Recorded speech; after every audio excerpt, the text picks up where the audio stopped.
Hopefully it wouldn't penetrate me and go into her. This is the tire that was on the vehicle prior to the shooting. The high-powered round hit the top of the tire on their Nissan SUV, about 24 inches below the windshield on the driver's side. That's how close this was. That's how close this was. It was a veteran Castle Rock police officer who fired multiple high-powered rounds at the suspect's SUV running from police after a neighborhood burglary. In an affidavit we obtained supporting the arrest of these three men, it is clear the officer thought the fast-moving truck might be a threat as it approached him on a snow-covered residential street. We have obtained a review of the incident by the Douglas County DA that found the officer broke no laws in firing his weapon because he said he felt he was in danger. In fact, Kazadi's charges include attempted first-degree assault. The cop comes up, shoots here. But for Cardella, who has been involved in many shooting incidents in his career, it isn't whether the Castle Rock cop was justified in firing.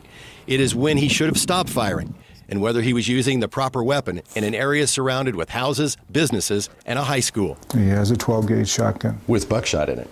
With buckshot that will travel 60, 80 yards, and then it won't be a violent threat anymore. And he argues an officer is justified firing as long as there is a fatal threat to him or others. But once that threat is over, he must stop shooting.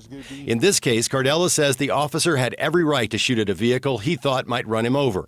But he continued to shoot multiple rounds once the vehicle passed him. But once that vehicle is past his shoulder at a straight line, how can it hurt him? How can you be threatened by something that's already past you? You know better than to spin around behind you where you can't see, where you haven't looked, and continue to fire that weapon. Adding further insult to near injury is the release sent to the Cardellas by the city of Castle Rock.